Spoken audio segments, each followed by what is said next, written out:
경상북도 안동의 작은 시골 마을. 72세의 정부는 남편 영수가 세상을 떠난 지 1년이 지난 후에도 여전히 빈 안방을 바라보며 하루하루를 보내고 있었다.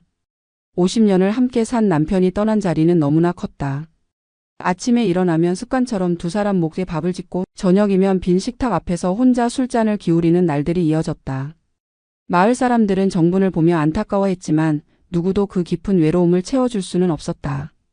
그러던 어느 날 서울에 사는 딸 미정에게서 전화가 왔다. 45세의 미정은 서울 강남에서 남편 승호와 함께 중산층의 안정적인 삶을 살고 있었다. 미정은 전화기 너머로 걱정스러운 목소리로 엄마의 안부를 물었고 정분의 쇠약해진 목소리를 듣고는 가슴이 무너지는 것 같았다. 미정은 몇 번의 망설임 끝에 남편 승호와 상의도 없이 결정을 내렸다. 엄마를 서울로 모셔오기로 한 것이다. 정부는 딸의 제안을 듣고 처음엔 머뭇거렸다. 자신이 서울 같은 대도시에서 살 수 있을까? 딸네 가족에게 폐가 되지는 않을까? 하지만 미정은 단호하게 말했다. 엄마와 함께 살고 싶다고, 혼자 외롭게 지내시는 모습을 더 이상 볼 수 없다고. 정분의 마음이 조금씩 움직이기 시작했다. 딸과 손주를 가까이서 볼 수 있다는 생각에, 외로운 시골집을 벗어날 수 있다는 기대감에 가슴이 두근거렸다. 그날 밤 정부는 오래된 장롱을 열고 짐을 싸기 시작했다. 남편과 함께 찍은 흑백 사진, 손주들 돌잔치 때 받은 선물, 평생 모아온 낡은 옷가지들. 하나하나 손에 쥘 때마다 추억이 밀려왔다. 특히 남편이 생전에 입던 낡은 조끼를 만지작거릴 때는 눈물이 흘러내렸다. 정부는 조끼를 가슴에 꼭 안으며 중얼거렸다. 당신 나 서울 간다. 우리 딸이 같이 살자고 했어. 나도 이제 도시 사람처럼 살아보는 거야. 며칠 후 정부는 낡은 보따리 2개를 들고 안동역에 섰다. 평생을 살아온 고향을 떠나는 것이 실감나지 않았다. 기차에 오르며 창밖으로 보이는 익숙한 풍경들이 점점 멀어졌다. 논밭, 산, 동네 슈퍼, 매일 아침 산책하던 개울가. 모든 것이 추억이었고 이제는 과거가 되어가고 있었다. 기차가 출발하자 정분의 눈가에 눈물이 맺혔지만 동시에 새로운 삶에 대한 설렘도 있었다. 딸과 함께 사는 서울 생활. 손주들과 매일 밥을 먹고 딸의 웃음소리를 가까이서 듣는 일상. 정부는 그 상상만으로도 가슴이 벅찼다. 서울역에 도착하자 미정이 차를 가지고 나와 있었다. 정부는 딸을 보자마자 품에 안기며 울었다. 미정도 엄마의 마른 어깨를 안으며 눈물을 흘렸다. 두 사람은 한참을 그렇게 서 있었다. 하지만 정부는 미처 알지 못했다. 이 선택이 자신의 인생에서 가장 큰 시련이 될 거라는 것을. 딸의 남편 승호가 어떤 사람인지, 자신이 그 집에서 어떤 대접을 받게 될지. 아직은 아무것도 모른 채 정부는 딸의 차에 올라타 서울로 향했다. 창밖으로 보이는 높은 건물들과 빠르게 움직이는 차들. 모든 것이 낯설었지만 정부는 이 새로운 세상에서 행복하게 살 수 있을 거라 믿었다. 하지만 그것은 착각이었다. 강남구 대치동의 30평대 아파트. 정분이 처음 들어선 딸의 집은 시골집과는 완전히 달랐다. 현관문을 열자 반짝이는 대리석 바닥과 깔끔하게 정돈된 거실이 눈에 들어왔다. 벽에는 큰 TV가 걸려 있었고 가죽 소파와 유리 테이블이 고급스럽게 배치되어 있었다. 정부는 입구에서 망설이며 신발을 벗었다. 이렇게 깨끗한 곳에 자신의 낡은 짐을 들고 들어가도 되는 건지 확신이 서지 않았다. 미정은 엄마의 손을 잡고 집 안을 안내했다. 부엌에는 최신형 냉장고와 전자레인지, 식기세척기가 있었다. 정부는 평생 연탄불과 가마솥으로 밥을 해온 사람이었다. 버튼 하나로 밥이 지어지고 문을 열면 차가운 바람이 나오는 냉장고. 모든 것이 신기하고 낯설었다. 정부는 조심스럽게 냉장고 문을 열어보았다. 안에는 요거트, 치즈, 와인, 각종 수입 식재료들이 가득했다. 시골에서는 본 적도 없는 것들이었다. 엘리베이터는 또 어떤가? 정부는 처음 엘리베이터를 탈 때 다리가 후들거렸다. 문이 닫히고 위로 올라가는 그 느낌이 마치 하늘로 날아가는 것 같았다. 14층까지 올라가는 동안 정부는 벽을 붙잡고 있었다. 미정이 웃으며 괜찮다고 말했지만 정분에게는 모든 것이 두려움의 대상이었다. 이 쇠로 된 좁은 상자 안에 갇혀서 위아래로 움직인다는 것 자체가 이해되지 않았다. 그날 저녁 정부는 딸에게 조심스럽게 물었다. 자기 방이 어디냐고. 미정은 잠시 머뭇거리다가 작은 방 하나를 가리켰다. 그곳은 원래 창고로 쓰던 공간이었다. 2평 남짓한 좁은 방에는 작은 침대 하나와 옷장이 전부였다. 창문도 없었다. 정부는 아무 말 하지 않았다. 딸의 집에 얹혀 사는 처지에 뭘 바라겠는가. 하지만 가슴 한편이 서늘했다. 손주들이 쓰는 방은 넓고 환했는데 자신에게 주어진 공간은 이렇게 좁고 어두웠다. 그때 현관문이 열리며 사위 승호가 들어왔다. 48세의 승호는 중견건설회사에서 부장으로 일하는 남자였다. 키가 크고 체격이 좋았지만 얼굴에는 늘 불만스러운 표정이 걸려 있었다. 승호는 거실에 놓인 정분의 보따리를 보자마자 인상을 찌푸렸다. 그리고 미정을 쳐다보며 차갑게 물었다. 이게 뭐냐고. 왜 말도 없이 장모를 데려왔냐고. 미정은 당황하며 변명했다. 엄마가 혼자 계시기 힘들어 보여서 잠깐만 모시고 있으려고 했다고. 승호는 코웃음을 쳤다. 잠깐? 그게 언제까지냐고. 대체 자기와는 왜 상의를 안 했냐고. 목소리가 점점 커졌다. 정부는 작은 방 문틈으로 그 광경을 지켜보며 가슴이 철렁 내려앉았다. 자신 때문에 딸이 혼나고 있었다. 자신 때문에 이 집에 불화가 생기고 있었다. 승호는 결국 한숨을 크게 쉬며 자기 방으로 들어갔다. 하지만 그 표정만으로도 충분했다.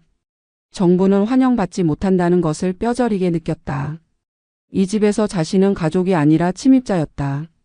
손님도 아니고 그렇다고 가족도 아닌 애매한 존재. 정부는 그날 밤 좁은 방 침대에 누워 천장을 바라보며 눈물을 흘렸다. 시골집이 그리웠다. 비록 외로웠지만 적어도 그곳에서는 자신이 주인이었다. 하지만 여기서는 눈치를 봐야 했다. 다음 날 아침 정부는 새벽같이 일어나 부엌으로 향했다. 평생 해온 습관이었다. 시골에서는 항상 새벽 5시면 일어나 밥을 짓고 된장국을 끓였다. 정부는 냉장고를 열어 재료를 찾았지만 어디에 뭐가 있는지 알 수 없었다. 결국 미정이 일어나서 도와주었고 겨우 아침을 준비할 수 있었다. 하지만 전자레인지와 인덕션 사용법은 도통 이해할 수 없었다. 정부는 자신이 이렇게 무능한 사람이었나 싶어 한숨만 나왔다. 도시에서는 밥 한 끼 짓는 것도 이렇게 어려웠다. 아침 식사 시간. 정부는 온 가족이 모인 식탁을 보며 가슴이 벅찼다. 이렇게 딸네 가족과 함께 밥을 먹는 것이 얼마만인가. 손주인 14살 준혁이와 11살 지우도 식탁에 앉아 있었다. 정부는 반갑게 손주들에게 말을 걸었지만 아이들은 휴대폰만 들여다보며 건성으로 대답했다. 준혁은 외할머니를 처음 보는 것이나 마찬가지였다. 어릴 때 몇 번 본 것이 전부였고 이제는 낯선 노인으로밖에 느껴지지 않았다. 정분이 정성껏 준비한 아침상에는 된장찌개, 김치, 시래기 나물이 올라와 있었다. 시골에서 담가온 된장으로 끓인 찌개는 구수한 냄새를 풍겼다. 정부는 자랑스럽게 말했다. 이 된장은 5년 묵은 거라고 아주 깊은 맛이 난다고. 하지만 승호의 반응은 정반대였다. 그는 코를 찌푸리며 숟가락을 놓았다. 그리고 미정을 쳐다보며 날카롭게 물었다. 이 냄새가 뭐냐고. 집안 전체가 이상한 냄새로 가득 찼다고. 미정은 당황하며 어머니를 변호했다. 된장찌개는 원래 냄새가 좀 나는 거라고 익숙해지면 괜찮을 거라고. 하지만 승호는 듣지 않았다. 그는 자리에서 일어나며 차갑게 말했다. 자기는 이런 냄새 나는 음식 못 먹겠다고.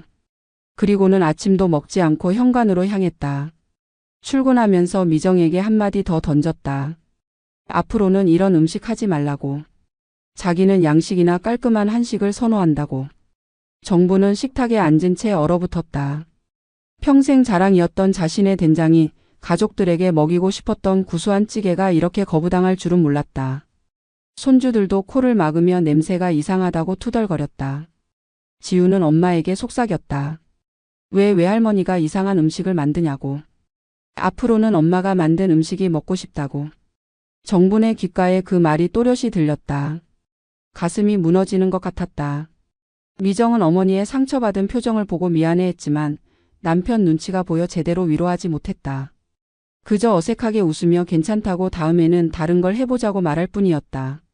정부는 고개를 끄덕이며 억지로 미소를 지었다. 하지만 눈가에는 눈물이 맺혀 있었다. 자신이 평생 자랑스럽게 여겨온 것들이 이곳에서는 불편한 것, 지저분한 것으로 취급받고 있었다. 식사 후 정부는 혼자 설거지를 하며 눈물을 흘렸다. 흐르는 물소리에 묻혀 흐느끼는 소리가 들리지 않도록 조심했다. 딸에게 걱정 끼치고 싶지 않았다. 하지만 가슴속 깊은 곳에서는 의문이 들기 시작했다.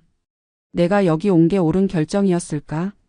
딸은 정말 나와 함께 살고 싶어서 데려온 걸까? 아니면 그냥 의무감 때문에 그런 걸까? 정부는 답을 알 수 없었다. 그날 오후 정부는 딸이 출근한 후 혼자 집에 남았다. 손주들은 학교에 갔고 넓은 아파트에는 정부만 덩그러니 남아 있었다. TV를 켜려 해도 리모컨 사용법을 몰랐고 밖에 나가려 해도 엘리베이터가 두려워 포기했다. 정부는 작은 방 침대에 앉아 창문 없는 벽만 바라보았다. 시골집에서는 창문을 열면 산과 들이 보였다. 새소리가 들렸고 바람이 불었다. 하지만 여기는 아무것도 없었다. 그저 답답한 콘크리트 벽뿐이었다. 저녁이 되어 승호가 퇴근했을 때 그는 거실에 놓인 정분의 낡은 슬리퍼를 보고 또다시 인상을 찌푸렸다. 그리고 미정에게 말했다. 저런 남루한 물건들을 거실에 두지 말라고. 손님이 오면 창피하다고. 미정은 아무 말도 하지 못했다.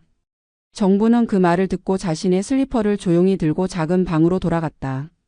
그리고 문을 닫은 채 다시 한번 눈물을 흘렸다. 이곳에서는 자신의 존재 자체가 민망한 것이었다. 정부는 그날 밤 처음으로 생각했다. 차라리 시골에 있을걸. 외롭더라도 그게 나았을지도 모른다고. 일주일이 지나자 정부는 나름대로 이 집의 리듬을 파악하기 시작했다. 매일 새벽 5시에 일어나 조용히 부엌으로 가서 아침 준비를 했다. 미정이 출근 준비를 할 때 부담을 덜어주고 싶었다. 손주들의 도시락도 싸주고 준혁이의 교복도 다려주었다. 정부는 자신이 이 집에서 쓸모 있는 사람이 되고 싶었다.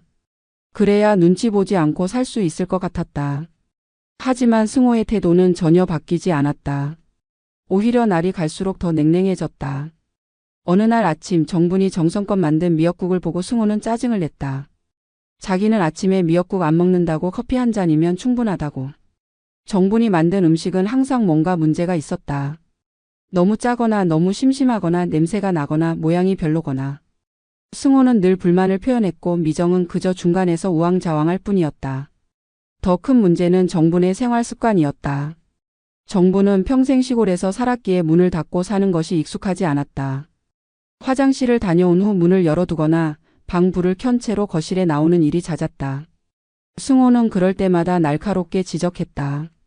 전기세가 얼마나 나오는지 아냐고. 요즘 같은 시대에 에너지 절약이 얼마나 중요한지 모르냐고. 정부는 고개를 숙이며 사과했지만 평생의 습관을 하루아침에 바꾸기란 쉽지 않았다. 손주들과의 관계도 생각만큼 좋지 않았다.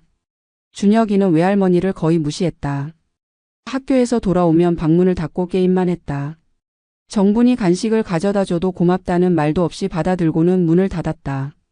지우는 조금 나았지만 그래도 외할머니보다는 친구들과 노는 것을 더 좋아했다. 정분은 손주들과 이야기를 나누고 싶었지만 세대 차이는 너무나 컸다. 정분이 옛날 이야기를 꺼내면 아이들은 지루해하며 휴대폰을 들여다봤다. 그러던 어느 날 정분은 미정이 없는 사이 집안일을 도우려 했다. 걸레질을 하고 빨래를 개고 화장실 청소까지 했다. 정부는 딸에게 도움이 되고 싶었다. 하지만 저녁에 집에 온 승호는 화를 냈다. 정분이 청소한 방식이 마음에 들지 않았던 것이다. 바닥을 닦을 때 올바른 세제를 쓰지 않았다고, 화장실 청소도 제대로 안 됐다고 불평했다. 미정이 변호하려 했지만 승호는 듣지 않았다. 더 굴욕적인 일은 그 다음이었다. 승호는 정분에게 직접 말했다. 도와주려는 건 고맙지만 오히려 일을 더 만든다고. 차라리 방에서 쉬고 있는 게 낫다고. 정부는 그 말을 듣고 입을 다물 수밖에 없었다. 자신이 평생 해온 집안일조차 이곳에서는 제대로 평가받지 못했다. 정부는 자신이 완전히 쓸모없는 사람이 된 것 같았다. 일주일 후 승호의 친구들이 집에 놀러 오기로 했다. 승호는 그 전날 밤 미정과 정분에게 통보했다. 친구들이 오는 동안 장모님은 방에 계셔달라고. 거실에 나오지 말라고. 이유는 간단했다. 친구들 앞에서 장모를 소개하고 싶지 않다는 것이었다. 나이든 시골 노인이 거실에 앉아 있으면 분위기가 이상해진다는 게 승호의 논리였다. 미정은 남편의 말에 반박하지 못했다. 정부는 그 말을 듣고 가슴이 찢어지는 것 같았다. 자신이 이 집의 구성원이 아니라 숨겨야 할 존재라는 것을 확인한 순간이었다. 다음 날 승호의 친구들이 왔을 때 정부는 작은 방 안에 갇혀 있었다. 문틈으로 들리는 웃음소리와 대화 소리. 정부는 그 소리를 들으며 눈물을 흘렸다. 자신은 왜 이렇게 살아야 하는가? 딸과 함께 살고 싶어서 온 것인데 왜 이렇게 숨어서 지내야 하는가? 그날 밤 친구들이 돌아간 후 정부는 미정에게 조심스럽게 물었다. 자신이 이 집에 있는 것이 정말 괜찮은 거냐고. 미정은 울먹이며 괜찮다고 엄마가 계셔서 좋다고 말했다. 하지만 정부는 알고 있었다. 딸도 힘들어하고 있다는 것을. 남편과 어머니 사이에서 갈등하고 있다는 것을. 정부는 더 이상 딸을 힘들게 하고 싶지 않았다. 하지만 그렇다고 다시 시골로 돌아갈 용기도 나지 않았다. 정부는 그저 하루하루를 견딜 뿐이었다. 한 달이 지나자 정부는 손주들에게 뭔가 해주고 싶다는 생각이 간절해졌다. 준혁이와 지우가 학교에서 돌아올 때면 항상 배고파하는 모습을 봤다. 아이들은 편의점 과자나 빵으로 허기를 때웠다. 정부는 그런 모습이 안타까웠다. 시골에서는 아이들에게 항상 따뜻한 간식을 만들어줬다. 호박죽, 감자떡, 수제비. 그런 것들이 아이들 건강에 훨씬 좋다고 믿었다. 어느 주말 정부는 미정이 장을 보러 나간 사이 부엌으로 갔다. 냉장고를 열어 재료를 찾았다. 찹쌀가루가 있었고 팥도 조금 있었다. 정부는 손주들을 위해 인절미를 만들기로 했다. 시골에서 항상 해왔던 방식 그대로 찹쌀가루를 반죽하고 쪄서 떡을 만들었다. 몇 시간에 걸쳐 정성스럽게 만든 인절미는 고소한 냄새를 풍기며 완성됐다. 정부는 떡을 예쁘게 접시에 담아 냉장고에 넣었다. 손주들이 학교에서 돌아오면 얼마나 좋아할까 상상하며 미소를 지었다. 하지만 그날 저녁 승호가 퇴근해서 냉장고를 열었을 때 상황은 급변했다. 승호는 냉장고 안에 있는 떡 접시를 발견하고 얼굴이 일그러졌다. 그는 접시를 꺼내 들고 거실로 나와 소리를 질렀다. 이게 뭐냐고, 누가 냉장고에 이런 걸 넣었냐고. 목소리가 너무 커서 작은 방에 있던 정분도 깜짝 놀라 나왔다. 승호는 정분을 보자마자 따져 물었다. 장모님이 만든 거냐고, 왜 허락도 없이 냉장고를 마음대로 쓰냐고. 정부는 당황하며 변명했다. 손주들 간식으로 만든 거라고, 아이들이 좋아할 것 같아서 그랬다고. 하지만 승호는 전혀 이해하지 못했다. 그는 떡 접시를 내려놓으며 차갑게 말했다. 이런 냄새 나는 음식을 냉장고에 넣으면 다른 음식에 다 냄새가 배인다고. 특히 자신이 좋아하는 치즈와 와인의 냄새가 배면 어떡하냐고. 승호의 목소리는 점점 더 날카로워졌다. 미정이 황급히 나서서 남편을 진정시키려 했다. 엄마가 좋은 의도로 한 일이라고, 떡은 맛있으니 같이 먹어보자고. 하지만 승호는 듣지 않았다. 그는 미정에게도 화를 냈다. 왜 장모를 제대로 통제하지 못하냐고, 이 집은 자기 집이기도 한데 왜 이렇게 마음대로 하게 두냐고. 미정은 아무 말도 하지 못하고 고개만 숙였다. 정부는 그 광경을 보며 가슴이 무너져 내렸다. 승호는 결국 떡 접시를 들고 쓰레기통으로 향했다. 정분이 몇 시간에 걸쳐 정성스럽게 만든 인절미를 손주들에게 먹이고 싶어서 만든 떡을 그대로 버리려는 것이었다. 정부는 황급히 말렸다. 버리지 말라고, 자기가 먹겠다고. 하지만 승호는 이미 쓰레기통 뚜껑을 열고 있었다. 그리고 냉정하게 말했다. 앞으로는 냉장고에 함부로 음식을 넣지 말라고. 특히 이런 냄새 나는 전통 음식 같은 건 절대 안 된다고. 정부는 그 순간 모든 것을 깨달았다. 자신은 이 집에서 가족이 아니었다. 자신이 하는 모든 행동이 간섭이고 자신이 만드는 모든 음식이 불편한 것이었다. 자신의 존재 자체가 이 집의 평화를 해치는 것이었다. 정부는 떨리는 손으로 떡 접시를 다시 받아들고 자신의 방으로 돌아갔다. 그리고 문을 닫고 혼자 그 떡을 먹으며 눈물을 흘렸다. 고소하고 쫄깃한 떡이었지만 입에서는 쓴맛만 느껴졌다. 그날 밤 정부는 침대에 누워 천장을 바라보며 생각에 잠겼다. 자신이 왜 이런 대접을 받아야 하는가. 평생 성실하게 살았고 자식들을 위해 헌신했고 남편과 함께 땀 흘려 일했다. 그런데 이제 와서 왜 이렇게 무시당해야 하는가. 정분의 마음속에는 분노와 슬픔이 뒤섞여 있었다. 하지만 동시에 무력감도 느꼈다. 자신은 이제 늙었고 의지할 곳도 없었다. 딸에게 부담을 주고 싶지도 않았다. 다음 날 아침 정부는 일찍 일어나 조용히 짐을 챙기기 시작했다. 시골로 돌아가야겠다고 생각했다.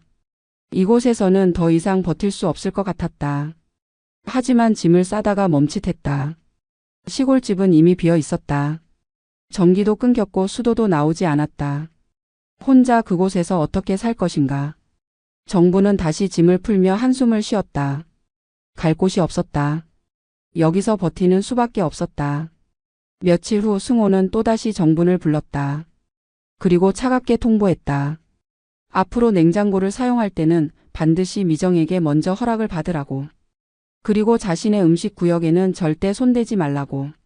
승호는 냉장고 안에 자기만의 칸을 만들어 놓고 그곳에는 수입 치즈와 와인, 고급 식재료들을 보관했다. 정부는 그 말을 듣고 고개를 끄덕였다. 하지만 마음속으로는 치욕감이 밀려왔다. 자신이 냉장고 하나 마음대로 사용하지 못하는 처지가 된 것이다. 그날 이후 정부는 냉장고 앞에 설 때마다 두려움을 느꼈다. 혹시라도 잘못 건드려서 또 혼날까봐, 승호의 물건을 실수로 만질까봐. 정부는 점점 더 작아졌다.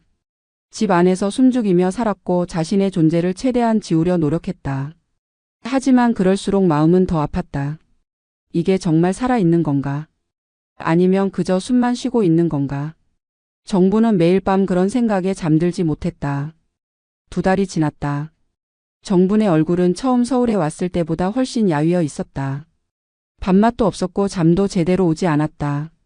작은 방 안에서 대부분의 시간을 보냈고 거실로 나가는 것조차 눈치가 보였다. 승호의 얼굴을 마주칠 때마다 가슴이 철렁 내려앉았다. 또 무슨 잘못을 저질렀을까? 또 무슨 불편함을 끼쳤을까? 정분의 하루는 그런 불안감으로 가득했다. 그러던 어느 주말 승호와 미정 사이에 큰 싸움이 일어났다. 승호는 더 이상 참을 수 없다며 폭발했다. 장모가 이 집에 있는 것이 너무 불편하다고, 자기 집에서 편히 쉴 수가 없다고. 언제까지 이렇게 살아야 하냐고. 미정은 울며 말했다. 엄마는 갈 곳이 없다고, 조금만 더 참아달라고. 하지만 승호는 듣지 않았다. 그는 단호하게 말했다. 자신이 직접 해결책을 찾겠다고. 다음 날 저녁 승호는 정분을 거실로 불렀다. 그리고 태블릿을 보여주며 말했다. 고시원 한 곳을 알아봤다고. 여기는 혼자 사는 노인들도 많고 월세도 저렴하다고. 장모님이 여기서 지내시면 서로에게 더 좋을 것 같다고. 승호의 목소리는 차갑고 단호했다. 이것은 제안이 아니라 통보였다. 정부는 화면에 나온 고시원 사진을 보며 입을 다물었다. 작고 낡은 방, 공용 화장실, 좁은 복도. 그곳은 사람이 사는 곳이라기보다는 감옥 같았다. 하지만 정부는 아무 말도 할 수 없었다. 이 집에서 더 이상 환영받지 못한다는 것을 너무나 잘 알고 있었기 때문이다.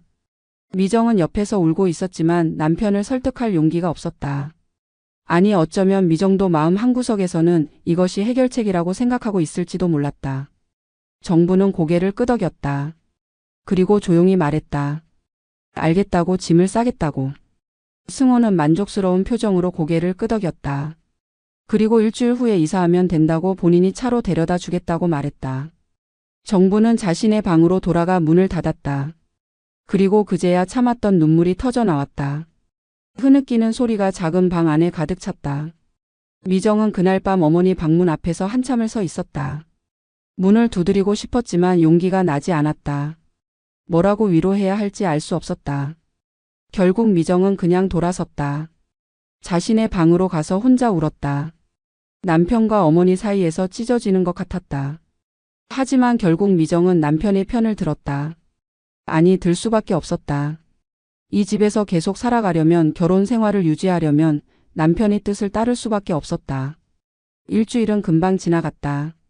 정부는 그 사이 몇 번이나 미정에게 말하려고 했다. 가지 않겠다고, 여기서 조금만 더 지내게 해달라고. 하지만 딸의 지친 얼굴을 보면 차마 말이 나오지 않았다. 정부는 혼자 결심했다.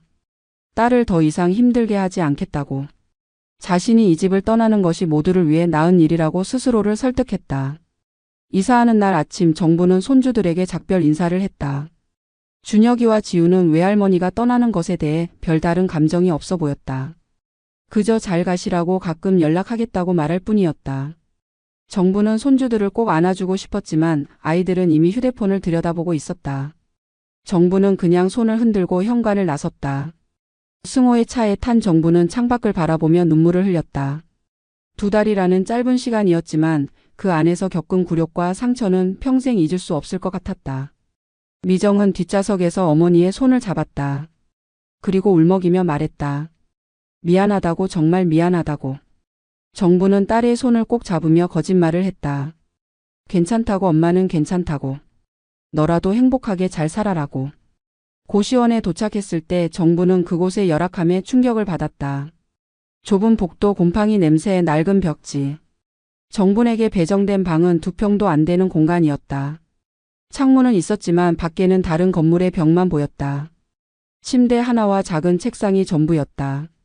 화장실과 샤워실은 공용이었고 부엌도 없었다. 정부는 이곳에서 어떻게 살아야 할지 막막했다. 승호는 짐을 내려놓고 곧바로 떠났다. 미정만 잠시 남아 어머니를 도왔다. 하지만 미정도 오래 있을 수는 없었다. 집에 가서 저녁 준비를 해야 했다. 미정은 어머니를 꼭 안으며 울었다.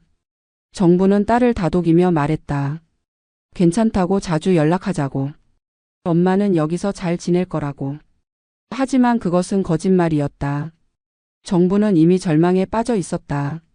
미정이 떠난 후 정부는 좁은 방 안에 혼자 남았다. 짐을 풀 기운도 없었다. 그저 침대에 앉아 멍하니 벽만 바라보았다. 평생을 살아온 시골집, 남편과 함께한 추억, 딸과 보낸 행복한 시간들. 모든 것이 아득하게 느껴졌다. 정부는 그날 밤 처음으로 생각했다. 차라리 죽는 게 나을지도 모른다고. 이렇게 사는 것보다는 남편 곁으로 가는 게 나을지도 모른다고. 고시원 생활이 시작됐다. 정부는 매일 새벽에 눈을 떴다. 평생의 습관이었다. 하지만 일어나도 할 일이 없었다. 밥을 지을 부엌도 없었고 돌볼 가족도 없었다. 정부는 침대에 누워 천장만 바라보며 시간을 보냈다. 벽 너머로는 다른 방 사람들의 생활 소음이 들렸다. 기침 소리, 전화 통화 소리, 음악 소리. 모든 것이 너무 가까웠다. 끼니는 가장 큰 문제였다. 고시원에는 공용 부엌이 있었지만 정부는 그곳을 사용하기가 두려웠다. 다른 사람들의 눈치가 보였고 요리 도구도 제대로 없었다. 결국 정부는 편의점에서 김밥이나 삼각김밥을 사다 먹었다. 하루 2끼면 충분했다. 어차피 입맛도 없었다. 평생 직접 농사지은 재료로 밥을 해먹던 사람이 이제는 플라스틱 포장지를 뜯어 차가운 김밥을 먹고 있었다. 돈은 빠르게 줄어들었다. 월세, 생활비, 식비. 정분이 가지고 있던 돈은 얼마 되지 않았다. 남편이 돌아가신 후 받은 보험금 일부와 농협에 예금해둔 적금이 전부였다. 이 돈으로 얼마나 버틸 수 있을까? 정부는 계산기를 두드리며 한숨을 쉬었다. 길어야 1년, 짧으면 반년이었다. 그 후에는 어떻게 해야 할까? 정부는 생각하고 싶지 않았다. 고시원의 다른 거주자들도 대부분 정부와 비슷한 처지였다. 갈 곳 없는 노인들, 일용직 노동자들, 가족에게 버림받은 사람들. 복도에서 마주치면 서로 눈인사만 할 뿐 대화는 나누지 않았다. 모두가 자신의 고통에 잠겨 있었다. 정부는 그들을 보며 자신의 처지를 확인했다. 자신도 이제 사회의 밑바닥으로 떨어진 것이다. 밤이 되면 정부는 남편의 영정사진을 꺼내보았다. 작은 액자에 든 흑백 사진 속 남편은 환하게 웃고 있었다. 정부는 사진을 쓰다듬으며 중얼거렸다. 여보, 나 왜 이렇게 됐을까? 우리 딸이 나를 이렇게 버릴 줄은 몰랐어. 당신이 있었으면 이러지 않았을 텐데. 정분의 눈에서 눈물이 흘러내렸다. 사진 속 남편은 여전히 웃고 있었지만 대답은 없었다. 미정은 처음 일주일은 매일 전화를 했다. 어머니가 잘 지내는지, 불편한 건 없는지 물었다. 정부는 항상 괜찮다고, 잘 지낸다고 대답했다. 딸을 걱정시키고 싶지 않았다. 하지만 시간이 지나자 미정의 전화는 점점 뜸해졌다. 일주일에 한 번, 그리고 2주에 한 번. 미정도 자신의 삶이 있었고 남편과 아이들을 돌봐야 했다. 정부는 이해했다. 하지만 동시에 외로움은 더욱 깊어졌다. 어느 날 정부는 고시원 근처 공원을 산책하다가 다른 노인들을 만났다. 그들도 비슷한 처지였다. 자식들에게 버림받았거나 혼자 살다가 외로워서 이곳에 온 사람들. 정부는 그들과 이야기를 나누며 조금씩 위로를 받았다. 자신만 이런 게 아니라는 것을 알게 됐다. 하지만 동시에 더 비참해지기도 했다. 이렇게 많은 노인들이 버려지고 있다는 현실이 슬펐다. 한 달이 지나자 정분의 몸이 급격히 쇠약해지기 시작했다. 제대로 먹지 못한 탓도 있었고 정신적 스트레스도 컸다. 아침에 일어나면 온몸이 쑤셨고 걸을 때마다 숨이 찼다. 정부는 병원에 가야 한다고 생각했지만 의료비가 두려워 참았다. 그냥 잠만 자면 나아지겠지. 정부는 자신을 속이며 하루하루를 버텼다. 어느 날 밤 정부는 심한 가슴 통증을 느꼈다. 숨을 쉬기가 힘들었고 식은땀이 흘렀다. 정부는 침대에 누워 남편 사진을 꼭 안았다. 여보, 나 이제 당신한테 가는 건가? 그게 더 나을 것 같아. 여기서 이렇게 사는 것보다는. 정분의 의식이 흐려지기 시작했다. 마지막으로 떠오른 생각은 딸이었다. 미정아, 엄마 미안해. 엄마가 너한테 짐이 돼서. 하지만 그래도 너는 행복하게 살아라. 정분은 그렇게 의식을 잃었다. 다음 날 아침 고시원 관리인이 정분의 방문을 두드렸다. 월세 납부일이 지났는데 연락이 안 된다는 것이었다. 문을 열자 쓰러진 정분이 보였다. 관리인은 황급히 119에 신고했다. 구급차가 도착하고 정분은 근처 병원으로 실려갔다. 정분의 휴대폰에서 비상 연락처를 찾아 미정에게 연락이 갔다. 어머니가 쓰러졌다는 소식을 들은 미정은 얼굴이 새하얗게 질렸다. 그리고 급히 병원으로 달려갔다. 병원 응급실. 미정은 헐레벌떡 뛰어왔다. 숨을 헐떡이며 간호사에게 물었다. 정분 환자가 어디 있냐고. 간호사의 안내를 받아 응급실 침대로 향했을 때 미정은 그곳에 누워있는 어머니를 보고 충격을 받았다. 겨우 2달 만에 어머니는 완전히 다른 사람이 돼 있었다. 뺨은 푹 꺼졌고 피부는 누렇게 변해 있었다. 손은 앙상하게 말라 있었고 입술은 갈라져 있었다. 미정은 어머니의 손을 잡으며 울음을 터뜨렸다. 엄마. 정신 차려요. 나야 미정이야. 정부는 천천히 눈을 떴다. 흐릿한 시야에 딸의 얼굴이 보였다. 정부는 희미하게 미소를 지으며 말했다. 미정아, 너 왔구나. 엄마 괜찮아. 너 회사는 어쩌고. 그 말을 듣고 미정은 더욱 격렬하게 울었다. 이런 상황에서도 딸 걱정을 하는 어머니가 너무나 안타까웠다. 의사는 미정을 불러 상황을 설명했다. 정부는 극심한 영양실조와 스트레스로 인한 심장 이상 증세를 보이고 있다고 했다. 제때 발견했기에 다행이지 조금만 늦었으면 위험할 뻔했다고. 당분간 입원 치료가 필요하며 퇴원 후에도 지속적인 관리가 필요하다고 했다. 미정은 의사의 말을 들으며 자신이 무슨 짓을 한 건지 깨달았다. 자신이 어머니를 죽음 직전까지 몰아넣은 것이다. 미정은 병실로 돌아가 어머니 곁에 앉았다. 정부는 링거를 맞으며 조용히 누워 있었다. 미정은 어머니의 손을 잡으며 눈물을 흘렸다. 그리고 떨리는 목소리로 말했다. 엄마 미안해요. 내가 미쳤었어요. 내가 정말 잘못했어요. 용서해 주세요. 정부는 고개를 저으며 말했다. 괜찮아, 내 잘못이 아니야. 엄마가 너무 오래 있었나 봐. 하지만 미정은 알고 있었다. 이것은 분명히 자신의 잘못이었다. 그날 밤 미정은 병원 보호자 의자에 앉아 잠을 청했지만 잠이 오지 않았다. 어머니의 쇠약한 모습이 계속 눈에 밟혔다. 고시원에서 혼자 김밥을 먹으며 지냈을 어머니의 모습, 좁은 방에서 외롭게 울었을 어머니의 모습. 미정은 그 모든 것을 상상하며 가슴이 찢어지는 것 같았다. 자신이 어떻게 이럴 수 있었을까? 어떻게 친정어머니를 그렇게 내쫓을 수 있었을까? 다음 날 승호에게서 전화가 왔다. 언제 집에 오냐는 물음이었다. 저녁 준비는 누가 하냐는 것이었다. 미정은 그 순간 모든 것이 선명하게 보였다. 남편은 장모의 건강 상태를 묻지도 않았다. 그저 자신의 저녁 걱정만 하고 있었다. 미정은 차갑게 대답했다. 당분간 병원에 있을 거라고. 혼자 알아서 하라고. 승호는 불만스러운 목소리로 투덜거렸지만 미정은 전화를 끊어버렸다. 일주일 후 정분의 상태는 조금씩 나아졌다. 링거를 통해 영양분을 공급받고 약물 치료를 받으면서 안색이 돌아왔다. 하지만 정신적인 상처는 여전했다.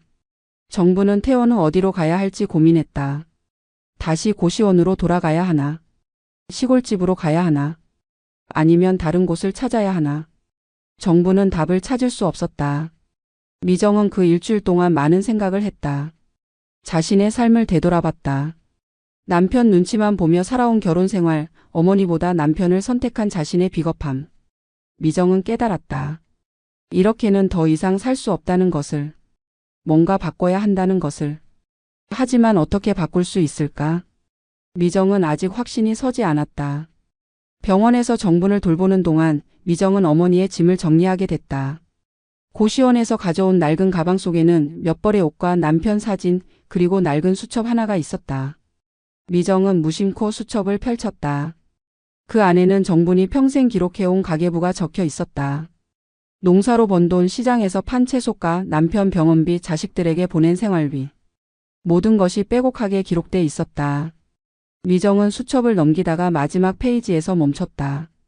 거기에는 큰 금액이 적혀 있었다. 그리고 그 옆에는 땅 문서 번호와 은행 계좌 번호가 적혀 있었다. 미정은 처음에는 이해하지 못했다. 이게 뭘까? 단순한 메모일까? 하지만 금액을 보고 미정은 눈이 휘둥그레졌다. 수십억 원대의 숫자였다. 이게 대체 뭔가? 미정은 정분이 잠든 사이 병원을 나와 은행으로 향했다. 수첩에 적힌 계좌 번호를 확인하고 싶었다. 은행 직원에게 신분증을 보이고 상황을 설명했다. 어머니가 입원 중이시라고 계좌 잔액을 확인하고 싶다고. 직원은 시스템을 확인하더니 놀란 표정을 지었다. 그리고 조심스럽게 말했다. 이 계좌에는 상당한 금액이 예치되어 있다고. 정확한 금액은 본인 확인 후에만 알려줄 수 있다고. 미정은 머리가 멍해졌다. 어머니가 이런 돈을 가지고 계셨다니. 평생 시골에서 농사만 지으신 분이, 낡은 옷만 입고 된장찌개만 끓여 드시던 분이 도대체 이 돈은 어디서 온 걸까? 미정은 다시 병원으로 돌아와 어머니가 깨어나기를 기다렸다. 물어봐야 할 것이 너무 많았다. 저녁 때 정분이 깨어났다. 미정은 조심스럽게 수첩을 꺼내 보여주며 물었다. 엄마, 이게 뭐예요? 이 숫자는 뭔가요? 정분은 수첩을 보더니 한숨을 쉬었다. 그리고 조용히 말했다. 그건 너 아빠랑 평생 모은 돈이야. 농사 지어서 땅 팔아서 조금씩 모은 거야. 미정은 믿을 수 없다는 표정으로 물었다. 그럼 왜 말씀 안 하셨어요? 왜 고시원에서 그렇게 힘들게 지내셨어요? 정부는 쓸쓸하게 웃으며 대답했다. 돈이 있으면 사람들이 달라지더라. 나는 그게 싫었어. 너희들이 나를 돈 때문에 대하는 건 원치 않았어. 진짜 마음으로 날 사랑하는지 알고 싶었어. 그래서 숨겼던 거야. 미정은 그 말을 듣고 무너졌다. 어머니는 자신들을 시험했던 것이다.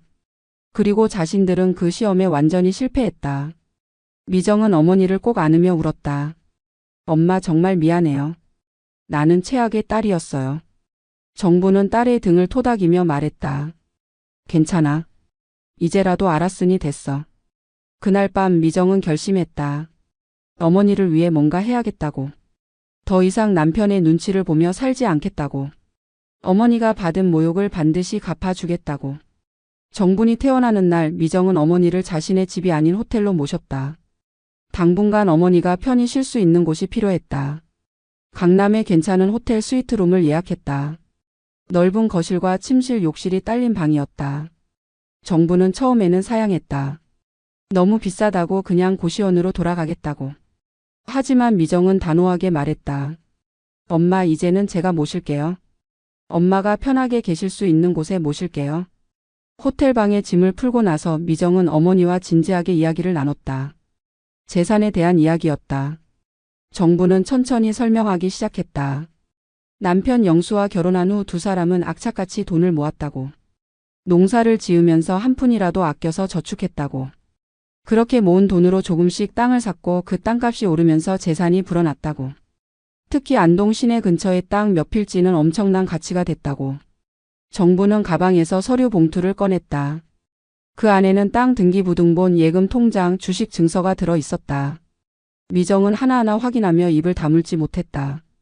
땅만 해도 시가 30억 원이 넘었고 예금은 20억 원, 주식도 10억 원 가까이 됐다. 전부 합치면 60억 원이 넘는 재산이었다. 미정은 믿을 수가 없었다. 어머니가 이렇게 엄청난 재산을 가지고 계셨다니. 정부는 조용히 말했다. 이건 다 내 거야. 내가 죽으면 너한테 갈 거야. 원래는 내가 결혼하고 애들 낳고 잘 살 때 주려고 했어. 그런데 이번에 서울 와서 보니까 생각이 바뀌었어. 사람들이 나를 어떻게 대하는지 똑똑히 봤어. 특히 내 남편 말이야. 그래서 결심했어. 이 돈을 내가 살아있을 때 써야겠다고. 내가 이 돈으로 뭔가 할 수 있게 해주고 싶어. 미정은 눈물을 흘리며 물었다. 엄마, 그럼 이 돈으로 뭘 하길 바라세요? 정부는 잠시 생각하다가 말했다. 내가 하고 싶은 거 해. 그리고 나를 무시했던 사람들한테 보여줘. 우리가 만만한 사람들이 아니라는 걸. 내 엄마가 얼마나 대단한 사람인지 말이야. 미정은 그 말을 듣고 가슴이 뜨거워졌다. 엄마를 위해 그리고 자신을 위해 뭔가 해야겠다고 다짐했다. 며칠 후 미정은 변호사와 세무사를 만났다. 어머니의 재산을 정리하고 증여 절차를 밟기 시작했다. 법적으로 문제없이 재산을 이전받기 위해서는 체계적인 절차가 필요했다. 미정은 전문가들의 조언을 받으며 하나하나 진행했다. 동시에 자신의 미래 계획도 세우기 시작했다. 이 돈으로 무엇을 할 것인가? 어떻게 하면 어머니의 뜻을 이룰 수 있을까? 미정은 먼저 자신의 경력을 되돌아봤다. 대학에서 경영학을 전공했고 졸업 후 몇 년간 중견기업에서 일했었다. 하지만 결혼 후 남편의 요구로 회사를 그만뒀다. 승호는 아내가 집에서 살림을 하길 원했다. 미정은 그동안 자신의 능력을 발휘할 기회가 없었다. 하지만 이제는 달랐다. 어머니의 재산을 미천으로 새로운 시작을 할 수 있었다. 미정은 사업 아이디어를 구상하기 시작했다. 자신이 잘 아는 분야가 뭘까? 남편 승호가 건설업에 종사했기에 자연스럽게 그 분야에 대한 지식도 쌓였다. 특히 건설 자재 유통과 하청 시스템에 대해서는 꽤 많이 알고 있었다. 승호가 집에서 업무 전화를 하거나 동료들과 이야기할 때 미정은 옆에서 듣곤 했다. 그 정보들이 이제 유용하게 쓰일 수 있을 것 같았다. 미정은 건설 자재 유통 회사를 설립하기로 결심했다. 시장 조사를 해보니 충분히 승산이 있었다. 특히 승호가 다니는 회사를 포함한 여러 건설사들이 자재 공급에 어려움을 겪고 있다는 것을 알았다. 미정은 이 틈새를 공략하기로 했다. 경쟁력 있는 가격에 품질 좋은 자재를 공급하는 회사. 그것이 미정의 목표였다. 회사 설립 절차를 밟으면서 미정은 승호에게는 아무 말도 하지 않았다. 남편은 여전히 아내가 병원에서 장모를 돌보고 있다고 생각했다. 가끔 전화로 언제 집에 오냐고 물었지만 미정은 적당히 둘러댔다. 승호는 불만스러워했지만 크게 신경 쓰지 않았다. 어차피 장모는 자신과 관계없는 사람이라고 생각했다. 한 달 후 미정의 회사가 정식으로 설립됐다. 회사 이름은 정분의 이름을 따서 정분산업으로 지었다. 어머니에 대한 존경과 감사의 의미를 담은 것이었다. 사무실은 강남 한복판에 마련했다. 직원도 몇 명 채용했다. 미정은 대표이사가 됐다. 평생 살림만 하던 주부에서 이제는 회사 대표가 된 것이다. 정부는 딸의 변화를 보며 뿌듯해했다. 미정은 예전과 달라져 있었다. 눈빛에 생기가 돌았고 목소리에는 자신감이 넘쳤다. 정부는 딸에게 말했다. 내가 이렇게 당당한 모습을 보니 엄마가 다 기분이 좋구나. 이제 아무한테도 기죽지 마.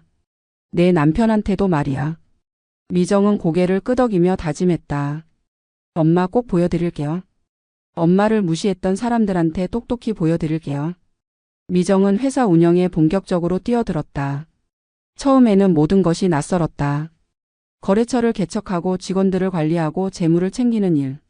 하지만 미정은 빠르게 배워나갔다. 대학에서 배운 경영 이론이 실제로 적용됐고 그동안 남편 곁에서 간접적으로 쌓은 건설업 지식도 큰 도움이 됐다. 무엇보다 미정에게는 강력한 동기가 있었다. 어머니를 위해 그리고 자신을 위해 반드시 성공해야 한다는 절박함. 첫 번째 큰 거래는 중소건설사와의 계약이었다. 미정은 시장 가격보다 저렴하면서도 품질이 보장된 자재를 공급할 수 있다고 제안했다. 건설사 측은 처음에는 의구심을 가졌다. 이렇게 좋은 조건이 가능한가? 하지만 미정은 샘플을 제공하고 납품 일정을 철저히 지키며 신뢰를 쌓아갔다. 결국 계약이 성사됐고 정분산업의 첫 프로젝트가 시작됐다. 성공적인 첫 프로젝트 이후 소문이 퍼지기 시작했다. 강남에 새로 생긴 자재 유통회사가 가격 경쟁력도 있고 신뢰도도 높다는 것. 문의가 점점 늘어났고 미정은 바쁘게 움직였다. 새벽부터 밤늦게까지 일했다. 피곤했지만 행복했다. 자신의 능력을 발휘하고 있다는 느낌, 무언가를 이뤄가고 있다는 성취감.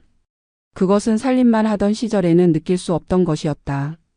그러던 어느 날 미정은 업계 네트워크를 통해 흥미로운 정보를 입수했다. 승호가 다니는 회사가 곧 대규모 프로젝트를 시작할 예정이라는 것.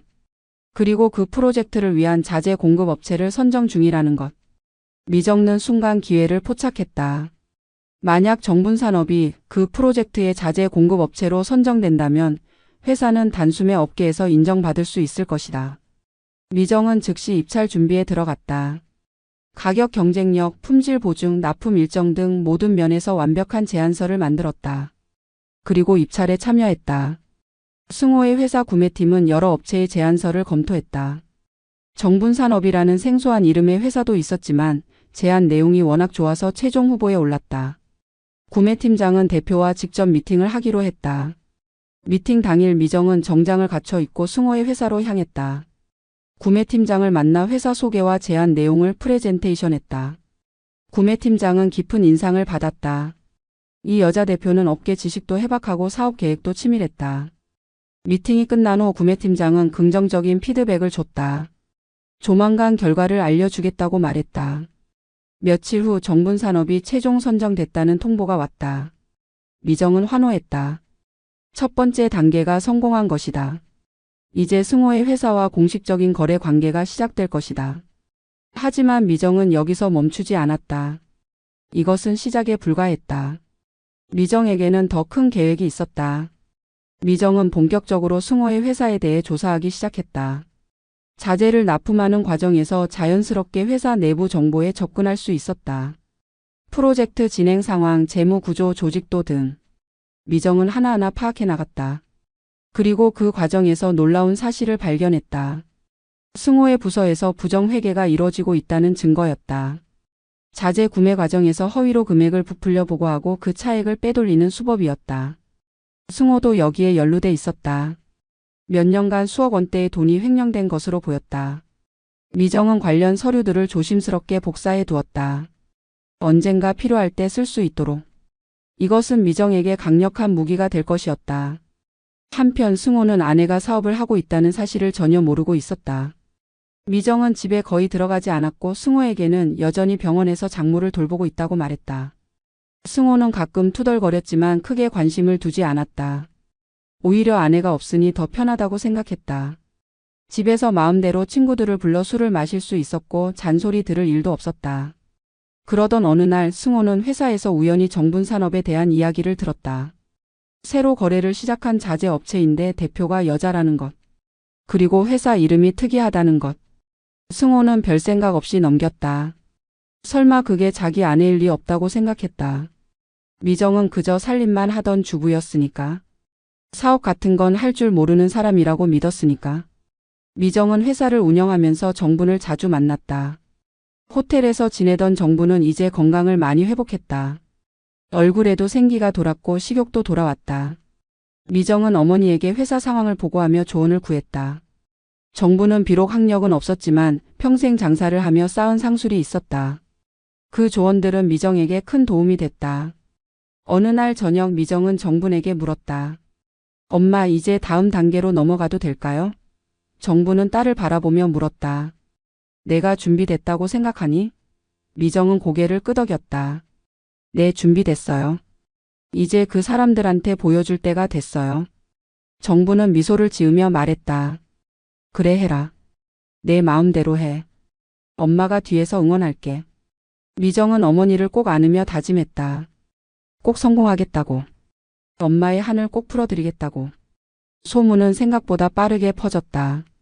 정분이 엄청난 재산을 가지고 있다는 이야기가 친척들 사이에 돌기 시작한 것이다. 발단은 정분의 시골 동네였다. 은행에서 정분의 계좌를 관리하던 직원이 실수로 정보를 흘렸고 그것이 동네 사람들에게 퍼졌다. 안동 시골 마을에서는 이런 소문이 금세 퍼지기 마련이었다. 정분의 친척 중 하나가 미정에게 전화를 걸어왔다. 이모부였다. 그는 조심스럽게 물었다. 정분 이모가 정말 큰 돈을 가지고 있다는 게 사실이냐고. 땅도 여러 필지 가지고 있다는데 맞냐고. 미정은 얼버무리며 잘 모르겠다고 대답했다. 하지만 이미 소문은 걷잡을 수 없이 퍼진 상태였다. 며칠 후 승호도 그 소문을 듣게 됐다. 회사 동료 중 한 명이 안동 출신이었는데 그가 술자리에서 얘기를 꺼냈다. 정분이라는 할머니가 안동에서 어마어마한 재산가라는 소문이 있다고. 땅만 수십억 원어치를 가지고 있다고. 승호는 처음에는 흘려들었다. 하지만 그 이름이 자꾸 신경 쓰였다. 정분. 자기 장모 이름이었다. 승호는 집에 돌아와 즉시 미정에게 전화를 걸었다. 장모님이 정말 큰 돈을 가지고 있냐고, 땅을 많이 가지고 있다는 게 사실이냐고 다그쳤다. 미정은 전화를 받지 않았다. 승호는 몇 번이고 전화를 걸었지만 미정은 계속 무시했다. 승호의 의심은 점점 커져만 갔다. 만약 정말이라면 왜 아내가 자신에게 말하지 않았을까? 왜 장모는 고시원 같은 곳에서 지냈을까? 다음 날 승호는 직접 호텔로 찾아갔다. 미정이 머물고 있을 거라고 추측한 강남의 고급 호텔들을 하나씩 확인했다. 세 번째 호텔에서 미정과 정분을 발견했다. 로비에 앉아 차를 마시고 있는 두 사람. 승호는 믿을 수 없다는 표정으로 다가갔다. 이게 무슨 상황이냐고, 왜 이런 고급 호텔에 있냐고 소리쳤다. 미정은 차갑게 승호를 바라봤다. 그리고 조용히 말했다. 여기는 공공장소니까 조용히 하라고. 이야기할 게 있으면 따로 만나자고. 미정은 어머니를 방으로 모신 후 호텔 라운지에서 승호를 만났다. 승호는 즉시 따져 물었다. 장모님이 정말 큰 돈을 가지고 있냐고. 그게 사실이면 왜 자신에게 말하지 않았냐고. 미정은 담담하게 대답했다. 네, 사실이에요. 어머니는 평생 모은 재산이 있어요. 그리고 그건 전부 제 명의로 넘어왔어요. 승호의 눈이 휘둥그레졌다. 정확히 얼마냐고 물었다. 미정은 구체적인 금액은 말하지 않았다. 그저 상당한 액수라고만 했다. 승호는 흥분하기 시작했다. 그건 가족 재산 아니냐고, 왜 혼자 숨기냐고. 미정은 차갑게 웃으며 말했다. 가족 재산이요? 당신이 우리 엄마를 가족으로 대했나요? 고시원으로 내쫓으면서요? 냉장고에 만든 음식 버리면서요? 친구 오면 방에 숨으라고 하면서요? 승호는 할 말을 잃었다. 얼굴이 붉어지더니 변명을 늘어놓기 시작했다. 그때는 어쩔 수 없었다고, 집이 좁았다고, 자신도 스트레스가 많았다고. 미정은 듣지 않았다. 그리고 단호하게 선을 그었다. 어머니의 재산은 어머니 것이고 제가 증여받은 건 제 것이에요. 당신과는 아무 상관없어요. 그러니 더 이상 이 문제로 귀찮게 하지 마세요. 승호는 믿을 수 없다는 표정을 지었다. 그리고 위협적으로 말했다. 우리는 부부잖아. 부부 공동 재산이라고. 법적으로도 자기 몫이 있다고. 미정은 준비해온 서류를 꺼냈다. 변호사와 상담한 내용이 적힌 문서였다. 미정은 냉정하게 설명했다. 혼인 전 재산이나 증여받은 재산은 특유 재산이라고. 부부 공동 재산이 아니라고. 당신은 법적으로 한 푼도 권리가 없다고. 승호는 서류를 보며 얼굴이 새하얗게 변했다. 승호는 전략을 바꿨다. 목소리를 낮추고 애원하기 시작했다. 여보, 그동안 내가 잘못했어. 장모님께도 미안해. 이제라도 잘할게. 우리 다시 시작하자. 그러니 돈 얘기는 그만하고 집으로 돌아오자. 하지만 미정은 흔들리지 않았다. 그녀의 눈빛은 차갑고 단호했다. 이미 돌아갈 수 없는 강을 건넌 것이다. 미정은 자리에서 일어서며 말했다. 당신은 우리 엄마를 짐으로 여겼어요. 불편한 존재로 여겼어요. 하지만 이제는 상황이 바뀌었어요. 우리 엄마는 존중받아야 할 분이에요. 그리고 저도 더 이상 당신 눈치 보며 살지 않을 거예요. 승호는 미정을 붙잡으려 했지만 미정은 뿌리치고 떠났다. 라운지에 혼자 남은 승호는 주먹으로 테이블을 쳤다. 분노와 좌절이 뒤섞인 표정이었다. 그날 밤 승호는 집에서 술을 마시며 생각에 잠겼다. 수십억 원이라는 돈. 그 돈을 손에 넣을 수만 있다면. 승호의 머릿속에는 온갖 계산이 오갔다. 빚을 갚고 좋은 집으로 이사가고 여유로운 생활을 할 수 있을 것이다. 하지만 그 돈은 이제 자신의 손이 닿지 않는 곳에 있었다. 승호는 분함에 잠을 이룰 수 없었다. 다음 날 승호는 부모님에게 연락했다. 시부모인 그들에게 상황을 설명했다. 정분이 엄청난 재산을 가지고 있다고, 그런데 미정이 혼자 독차지하려 한다고. 시부모는 즉시 흥분했다. 며느리가 감히 그런 돈을 혼자 가지려 한다는 게 말이 되냐고. 그건 가족 전체의 돈이라고. 시부모는 곧바로 미정에게 전화를 걸었다. 시어머니는 고압적인 태도로 미정을 다그쳤다. 당장 돈 문제를 의논하러 오라고. 그 돈은 혼자 쓸 게 아니라 가족과 나눠야 한다고. 미정은 차갑게 대답했다. 어머니의 재산이 시댁과 무슨 상관이냐고. 시어머니는 격분하며 소리를 질렀다. 우리 아들과 결혼했으면 한 식구라고 돈도 함께 써야 한다고. 하지만 미정은 전화를 끊어버렸다. 시댁 식구들은 계속해서 미정을 압박했다. 하지만 미정은 단호하게 거부했다. 정분을 만나게 해주지도 않았다. 시댁 식구들의 탐욕스러운 모습은 정분과 미정을 더욱 단단하게 만들었다. 이 사람들은 돈만 보고 있었다. 정분이라는 사람 자체는 전혀 중요하지 않았다. 어느 날 승호는 마지막 카드를 꺼냈다. 변호사를 고용해서 재산 분할 소송을 준비하겠다고 협박한 것이다. 부부 공동 재산이든 뭐든 법적으로 자기 몫을 챙기겠다고. 미정은 그 협박을 듣고 웃음이 나왔다. 좋다고 법정에서 보자고 대답했다. 그리고 덧붙였다. 그때 당신이 회사에서 저지른 일들도 함께 얘기하면 되겠다고. 승호는 그 말에 얼어붙었다. 미정이 무엇을 알고 있는 것일까? 미정은 본격적으로 복수를 준비하기 시작했다. 단순히 승호와 이혼하는 것만으로는 충분하지 않았다. 어머니를 그렇게 모욕했던 것에 대한 대가를 치러야 했다. 미정은 수집해둔 승호의 비리 증거들을 다시 검토했다. 부정회계, 횡령, 뇌물수수. 증거는 충분했다. 이것들을 적절한 때에 사용하면 승호의 경력은 완전히 끝장날 것이다. 하지만 미정은 더 치밀한 계획을 세웠다. 단순히 증거를 폭로하는 것보다 더 극적인 방법이 있었다. 승호의 회사에 직접 영향력을 행사하는 것. 미정은 정분산업을 발판으로 더 큰 그림을 그리기 시작했다. 회사를 키워서 업계에서 영향력 있는 존재가 되는 것. 그리고 승호가 일하는 회사와의 관계에서 주도권을 쥐는 것. 미정은 투자자들을 만나기 시작했다. 정분산업의 성장 가능성을 설명하고 투자를 유치했다. 어머니의 재산도 일부 투입했다. 회사는 빠르게 성장했다. 직원 수도 늘었고 거래처도 확대됐다. 6개월 만에 정분산업은 업계에서 주목받는 신생 강자가 됐다. 미정의 경영 능력은 상당했다. 대학에서 배운 이론과 현장에서 쌓은 경험이 결합되며 놀라운 시너지를 냈다. 한편 미정은 승호의 회사 내부에 정보원을 심었다. 정분산업과 거래하는 직원 중 한 명을 포섭한 것이다. 그를 통해 회사 내부의 움직임을 실시간으로 파악할 수 있었다. 승호의 부서에서 어떤 프로젝트가 진행되는지, 누가 승진하는지, 어떤 문제가 발생하는지 모든 정보가 미정에게 흘러들어왔다. 미정은 승호의 회사가 추진 중인 대형 프로젝트에 주목했다. 신도시 개발 프로젝트였는데 수천억 원 규모의 사업이었다.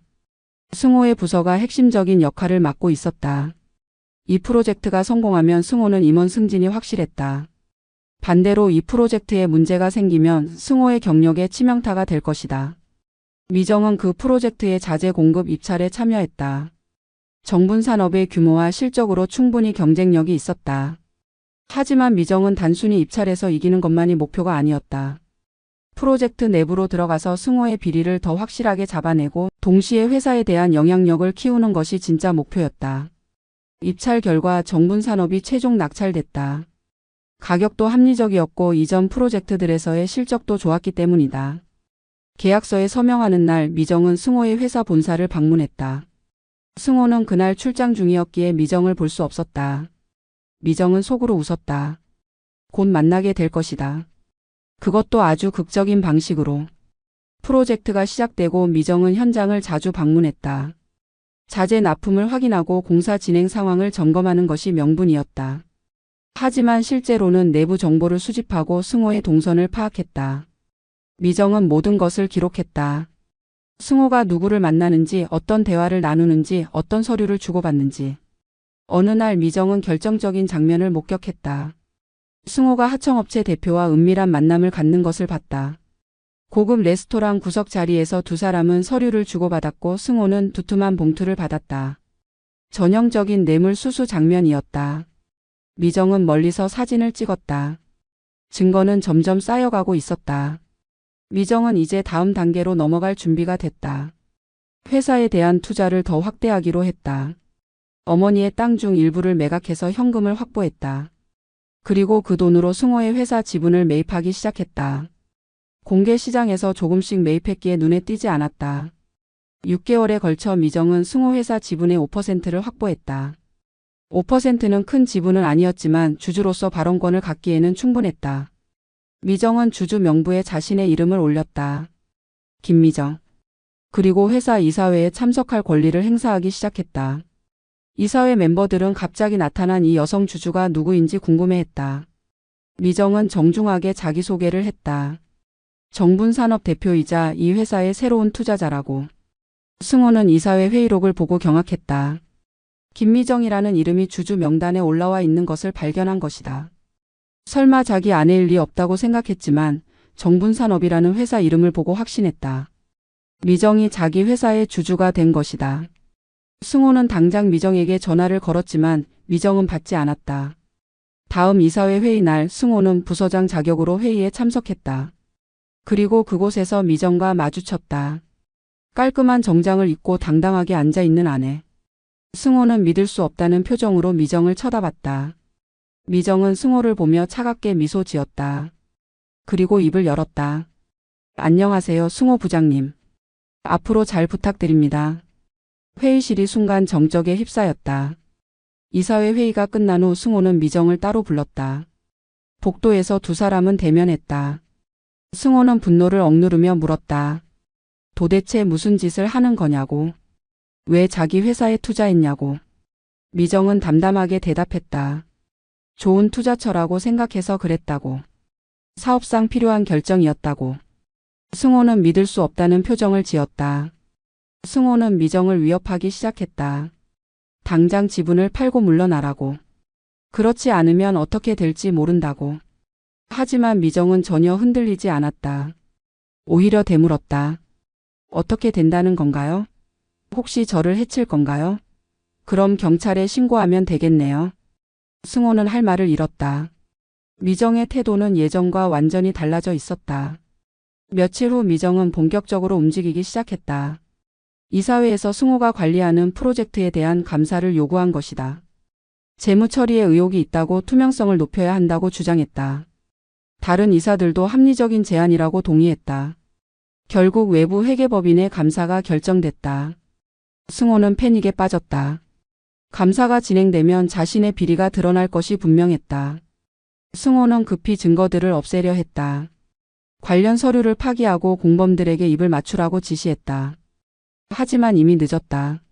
미정은 모든 증거를 사전에 확보해둔 상태였다. 원본 서류들을 복사해뒀고 관련자들의 증언도 녹취해뒀다. 감사가 시작됐고 회계법인은 곧 이상한 점들을 발견했다. 자재 구매 가격이 시세보다 지나치게 높게 책정된 점, 실제 납품량과 기록상 납품량이 일치하지 않는 점, 허위 거래처가 포함된 점 등. 회계법인은 이사회에 중간 보고를 했고 이사회는 충격에 빠졌다. 수억 원대의 부정이 의심된다는 내용이었다. 이사회는 즉시 승호를 소환했다. 승호는 변명을 늘어놓았다. 자신은 몰랐다고 부하 직원들이 한 것이라고. 하지만 미정이 준비한 증거들이 하나씩 공개되면서 승호의 거짓말은 들통났다. 승호가 직접 서명한 서류들, 승호가 뇌물을 받는 사진들, 승호와 공범들의 대화 녹음. 모든 것이 명백했다. 이사회는 즉시 승호를 해임하기로 결정했다. 그리고 검찰에 고발하기로 했다. 승호는 그 자리에서 무너졌다. 얼굴이 새하얗게 질렸고 손이 떨렸다. 20년 넘게 쌓아온 경력이 한순간에 무너지는 순간이었다. 승호는 미정을 쳐다봤다. 미정은 차갑게 그를 바라보고 있었다. 승호는 그제야 깨달았다. 모든 것이 아내의 계획이었다는 것을. 회의가 끝난 후 승호는 미정에게 애원했다. 용서해달라고, 다시 기회를 달라고. 장모님께도 사과하겠다고. 하지만 미정은 차갑게 말했다. 너무 늦었어요. 당신은 우리 엄마를 사람 취급도 하지 않았어요. 이제 그 대가를 치르는 거예요. 승호는 무릎을 꿇고 울었지만 미정은 돌아서서 떠났다. 다음 날 승호의 비리는 언론에 보도됐다. 대형 건설사 부장의 횡령 사건. 기사는 크게 다뤄졌고 업계는 충격에 빠졌다. 승호의 이름은 완전히 추락했다. 건설업계에서 다시는 일할 수 없게 됐다. 동료들은 승호를 외면했고 친구들도 연락을 끊었다. 승호는 완전히 고립됐다. 검찰 조사가 시작됐고 승호는 구속됐다. 법정에 서는 날 승호는 초라한 죄수복을 입고 있었다. 방청석에는 미정과 정분이 앉아 있었다. 승호는 그들을 보며 고개를 숙였다. 재판부는 승호에게 징역 3년을 선고했다. 횡령과 배임, 뇌물수수 등의 제목이었다. 승호는 그대로 교도소로 이송됐다. 시댁 식구들도 큰 타격을 받았다. 아들이 재수가 된 것도 충격이었지만 경제적 어려움도 컸다. 승호의 수입이 끊기면서 시댁 식구들의 생활도 어려워졌다. 그들은 미정에게 도움을 요청했지만 미정은 단호하게 거절했다. 당신들이 우리 엄마를 어떻게 대했는지 기억하냐고, 이제 와서 도움을 바라지 말라고 말했다. 승호의 집은 경매로 넘어갔다. 빚을 갚기 위해 모든 재산이 처분됐다. 준혁이와 지우는 엄마인 미정과 함께 살게 됐다. 아이들은 처음에는 혼란스러워했지만 점차 새로운 환경에 적응했다. 특히 외할머니 정분과 가까워지면서 많은 것을 배웠다. 돈보다 중요한 것이 무엇인지, 사람을 어떻게 대해야 하는지. 미정은 이혼 절차를 밟았다. 승호는 교도소에서 이혼 서류에 서명했다. 20년 결혼 생활이 그렇게 끝났다. 미정은 슬프지 않았다. 오히려 해방감을 느꼈다. 이제 진정한 자신의 삶을 살 수 있게 된 것이다. 어머니와 함께, 아이들과 함께, 자신의 힘으로. 승호가 교도소에 수감되고 1년이 지났다. 그 사이 미정의 삶은 완전히 변했다. 정분산업은 업계 최고의 자재 유통회사로 성장했다. 직원도 100명이 넘었고 연 매출도 수백억 원을 돌파했다. 미정은 건설 자재뿐만 아니라 친환경 건축 자재 개발에도 투자하며 사업 영역을 확장했다. 업계에서 미정의 이름은 이제 존경받는 여성 기업인으로 통했다. 정부는 건강을 완전히 회복했다. 미정이 마련한 강남의 고급 아파트에서 편안하게 지냈다. 넓은 거실과 햇살 가득한 침실, 그리고 작은 텃밭까지 있는 베란다. 정부는 그곳에서 상추와 고추를 키우며 여생을 즐겼다. 손주들도 주말마다 찾아와 외할머니와 시간을 보냈다. 준혁이와 지우는 이제 외할머니를 진심으로 존경하고 사랑했다. 어느 날 정분과 미정은 함께 드라이브를 나갔다. 미정이 새로 산 수입차였다. 검은색 벤츠 S클래스. 정부는 처음에는 너무 비싼 차라며 반대했지만 미정은 엄마를 편하게 모시기 위한 거라며 설득했다. 차는 부드럽게 움직였고 좌석은 편안했다. 정부는 창밖을 보며 감회에 젖었다. 1년 전 고시원에서 김밥 하나로 끼니를 때우던 자신이 이제는 이런 차를 타고 있다니. 드라이브 중에 우연히 승호가 다니던 회사 앞을 지나가게 됐다. 미정은 일부러 속도를 늦췄다. 회사 정문 앞에는 사람들이 출입하고 있었다. 그 중에는 승호의 옛 동료들도 있었다. 그들은 지나가는 고급 승용차를 힐끔 쳐다봤다. 차 안에 누가 타고 있는지는 알지 못했지만 미정과 정부는 만족스러운 미소를 지었다. 미정은 정분에게 말했다. 엄마 기억나세요? 저 사람들이 엄마를 어떻게 대했는지. 승호가 엄마를 숨기려고 했던 것. 냉장고에 만든 떡을 버렸던 것. 정부는 고개를 끄덕였다. 기억한다고 하나도 잊지 않았다고. 하지만 이제는 더 이상 화가 나지 않는다고. 오히려 불쌍하다고. 돈만 보고 사람을 무시하는 사람들이 얼마나 가난한 영혼인지 깨달았다고. 차는 강남 한복판을 지나갔다. 정분산업본사 건물 앞을 지날 때 정부는 건물을 올려다봤다. 10층짜리 건물 옥상에는 정분산업이라는 큰 간판이 붙어 있었다. 자신의 이름을 딴 회사. 정부는 가슴이 벅찼다. 평생 시골에서 농사만 지었던 자신의 이름이 서울 한복판에 빛나고 있다니. 이것은 단순한 복수를 넘어선 것이었다. 존엄의 회복이었다. 며칠 후 정분산업은 큰 행사를 열었다. 회사 창립 2주년 기념 파티였다. 업계 인사들과 거래처 대표들이 대거 참석했다. 호텔 대연회장을 빌려 성대하게 치러졌다. 미정은 무대에 올라 인사말을 했다. 그리고 감사의 말을 전할 사람으로 어머니 정분을 소개했다. 정부는 천천히 무대에 올랐다. 72세의 노인이었지만 그날은 특별히 멋을 냈다. 한복을 입고 있었는데 미정이 맞춘 고급 한복이었다.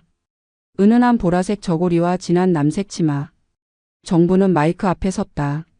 처음에는 떨렸지만 곧 마음을 가다듬었다. 그리고 천천히 말하기 시작했다. 정부는 자신의 이야기를 했다. 시골에서 평생 농사를 지었다는 것. 남편과 함께 악착같이 돈을 모았다는 것. 서울에 와서 겪었던 굴욕들. 고시원에서의 외로운 나날들. 그리고 딸이 자신을 다시 일으켜 세워준 이야기. 정분의 목소리는 잔잔했지만 힘이 있었다. 연회장은 조용했다. 모두가 정분의 이야기에 집중했다. 정부는 마지막으로 말했다. 나이가 들었다고 시골 사람이라고 배우지 못했다고 무시당할 이유는 없다고.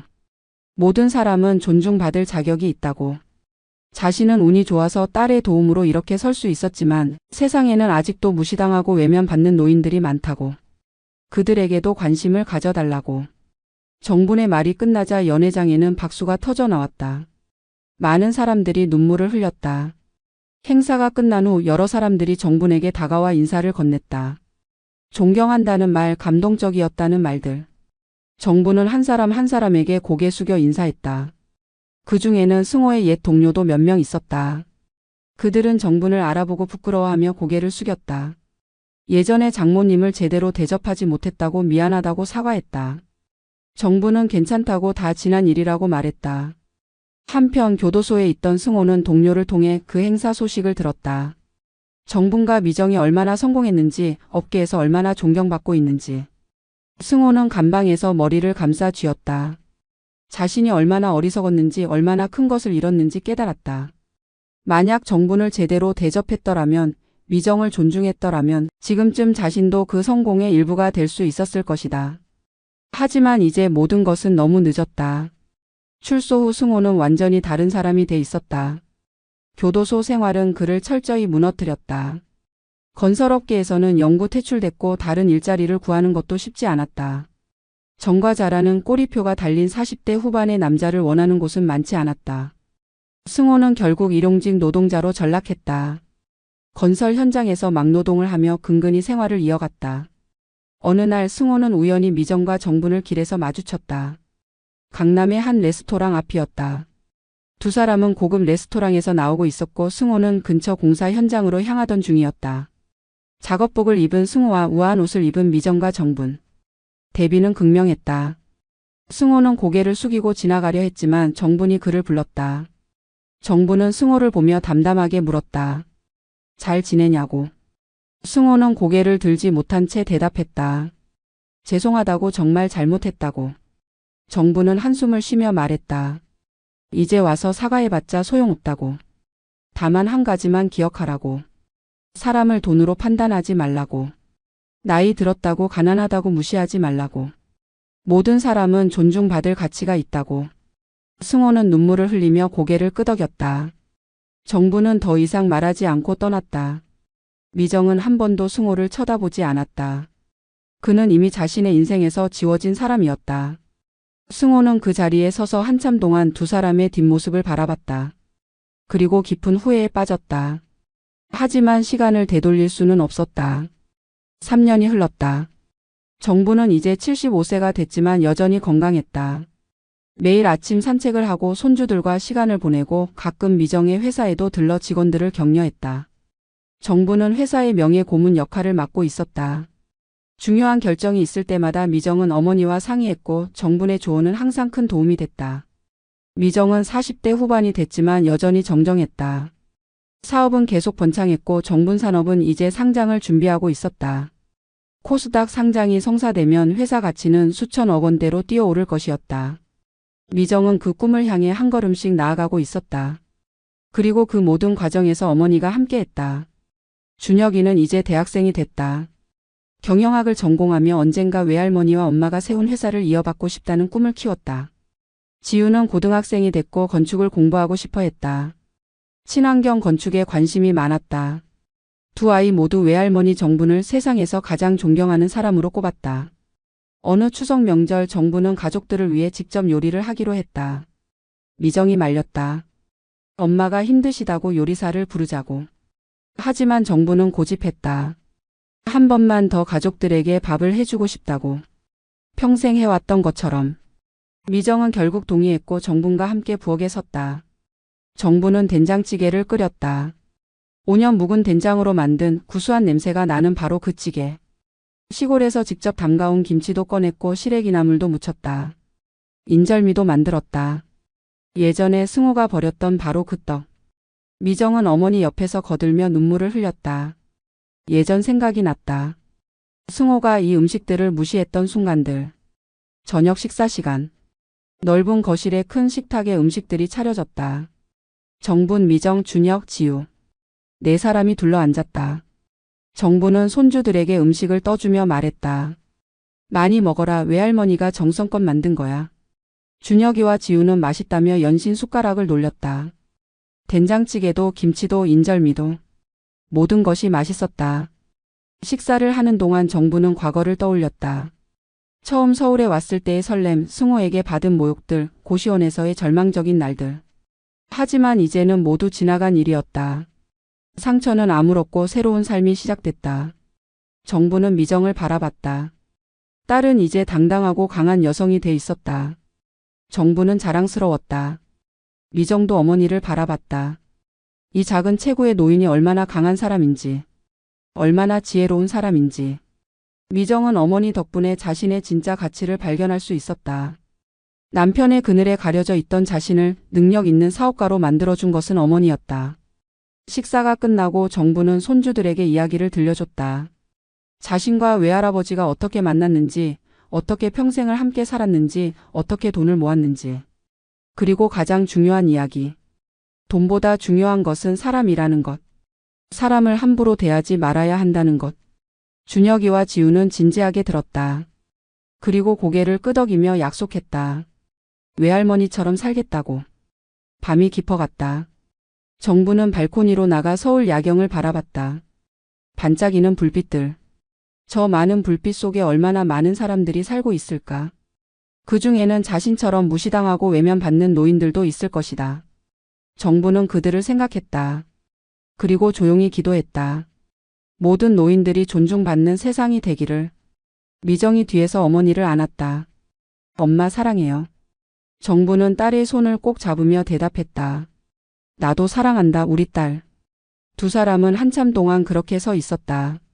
말없이 서로를 느끼며. 그것만으로도 충분했다. 다음 날 아침 정부는 일찍 일어나 다시 부엌으로 갔다. 그리고 아침 식사를 준비했다. 구수한 된장찌개 냄새가 집 안가득 퍼졌다. 이번에는 누구도 코를 찌푸리지 않았다. 누구도 불평하지 않았다. 오히려 모두가 그 냄새에 기분 좋게 잠에서 깼다. 준혁이가 부엌으로 와서 말했다. 외할머니 이 냄새 정말 좋아요. 정부는 미소 지으며 손주의 머리를 쓰다듬었다. 그리고 조용히 중얼거렸다.